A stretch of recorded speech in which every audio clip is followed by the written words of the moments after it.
Future کے اپنے leaders آپ سب بیٹھے ہوئے ہیں. میں نے یہ آپ کو کہا کہ یہ آپ کا مستقبل ہے. کئی لوگ اس وقت میں دیکھتا ہوں تقریباً مجھے تو بڑا افسوس ہے، میرے خیال میں 1,70,000 پاکستانی باہر چلے گئے ہیں پچھلے 7 مہینے کے اندر، اور بڑی تیزی سے لوگ باہر جا رہے ہیں. یہ باہر جانا پڑھ کے، تعلیم سیکھ کے، جاب ایکسپیرئنس کر کے، لیکن واپس آنا آپ کے لیے بڑا ضروری ہے.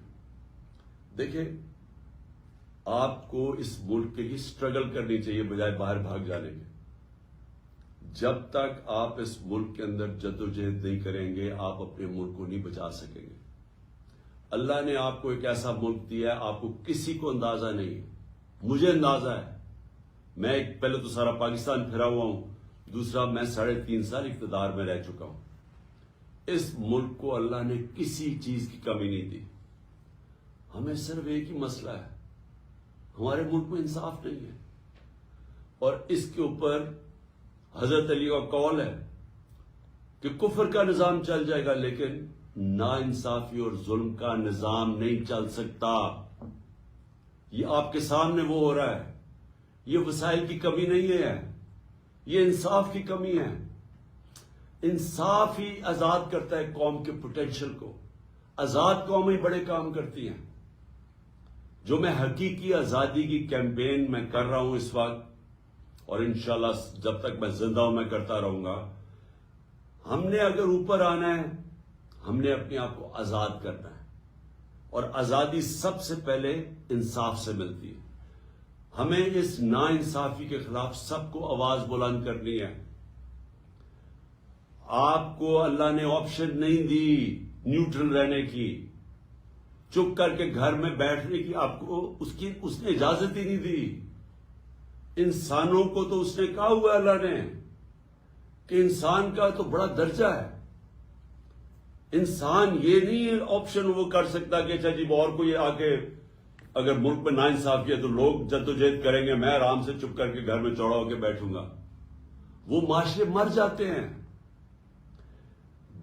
جو معاشرہ ظلم اور ناانصافی کا مقابلہ نہیں کرتا وہ مر جاتا ہے.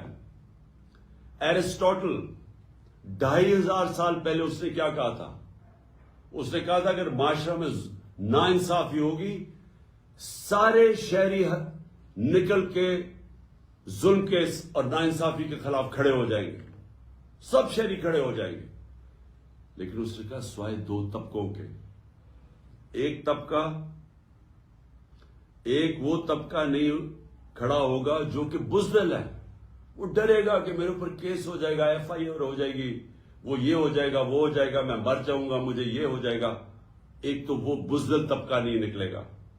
اور دوسرا خود غرض، جس کو صرف اپنی پڑی ہوئی ہے کہ میرا تو جی اچھا بھلا گھر چل رہا ہے، میری تو فیکٹری چل رہی ہے، میں کیوں جناب نکلوں. یہ جو 2 طبقے اگر ان کی ایک عوام کے اندر زیادہ اکثریت بن جاتی ہے، بلکہ اکثریت بن جاتی ہے، تو وہ معاشرے ختم ہو جاتے ہیں.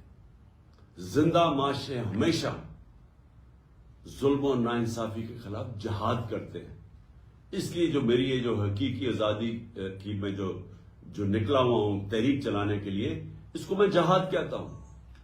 اس کے اندر جو بھی ہو جائے، یعنی انسان کے اوپر جان کی بھی قربانی دینے پڑے تو اللہ نے تو بڑا عظیم رتبہ دیا ہوا ہے.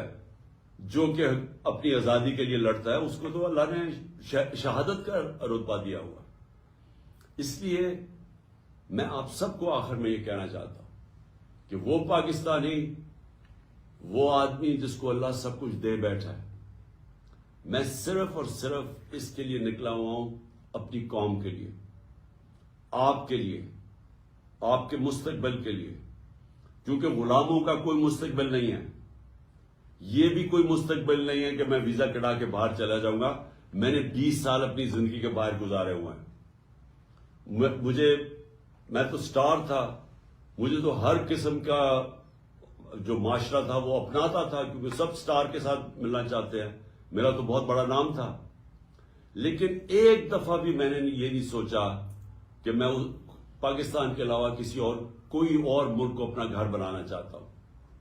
کیونکہ انسان دیکھیں پھر سے یاد رکھیں، انسان کا ایک بڑا مقصد اللہ نے پیدا کیا ہوا ہے. جانور جو ہے ہوتا ہے وہ جانور بھی کھاتا پیتا ہے، بچے پیدا کر کے مر جاتا ہے.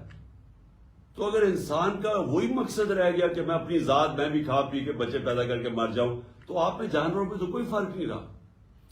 انسان کا رتبہ تب ہے جب اس پہ انسانیت ہے، جب وہ اپنا مقام کو جانے کہ میں اشرف المخلوقات ہوں، میں اللہ کو جواب دے ہوں، میں جتنا زیادہ وہ مجھے نوازتا ہے وہ میرے سے سوال پوچھے گا آخرت میں کہ تم نے کیا کیا.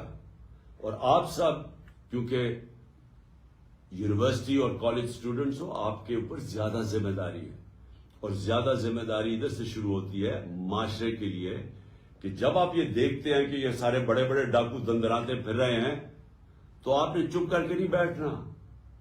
میں جب آکسفورڈ کے اندر تھا، ٹائم اپنے ہمارے اسٹوڈنٹ ضائع نہیں کرتے تھے، اب ویک ڈیز میں پڑھتے تھے، لیکن جو ویکینڈ آتا تھا سیٹرڈے سنڈے وہ سارے احتجاج کرتے تھے کہ کوئی چیز معاشرے میں غلط ہو رہی ہو. زندہ لوگ تھے، احتجاج کرتے تھے کہ یہ غلط ہو رہا ہے، یہ ناانصافی ہے. میں اسٹوڈنٹس کی بات کر رہا ہوں، پڑھائی بھی اپنی کرتے تھے لیکن ساتھ ساتھ وہ ایک معاشرے کا حصہ تھے، اپنی ذمہ داری سمجھتے تھے کہ اگر کوئی ناانصافی ہو اس کے اوپر ہم اپنی آواز بلند کریں گے. میں آپ سب کا بڑا شکر گزار ہوں، اور میں آخر میں یہ امید رکھتا ہوں کہ یہ جو ہماری تحریک چل رہی ہے حقیقی آزادی کی، آپ سب اس کے اندر شرکت کریں گے، میرے لیے نہیں، اپنے مستقبل کے لیے.